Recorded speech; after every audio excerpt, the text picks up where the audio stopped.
Hello friends, আজকে চলে এলাম সকাল সকাল ভিডিওতে। আমি একদিকে এসেছি এখনই, হয়তো 15 মিনিট হবে। আমি এলাম একটা বন্ধুর দোকানে সকাল সকাল,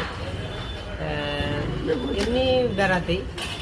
আর যে বন্ধুটা এখন আসেনি, তার জন্য ওয়েট করছি কাঁটাতেই দোকানটা। এটা একটা ভাই, ছোট্টা ভাই, মেয়েরা হ্যালো করে দাও। এখন খেতে ব্যস্ত। আজকে ওয়েদারটা খুবই ঠান্ডা ঠান্ডা, মানে যেটা কল্পনায় ভাবিনি এত ঠান্ডা পড়ে গেল। এর থেকেও বলছে ঠান্ডা পড়বে, তা তোমরা অবশ্যই ঠান্ডাকে এড়িয়ে থাকবে। ঠান্ডাটা খুবই খারাপ। এই ঠান্ডাটা একবার লেগে গেলে থাকতে যাবে না, তা তোমরা সবাই ঠান্ডাটা এড়িয়ে থাকবে। বাই।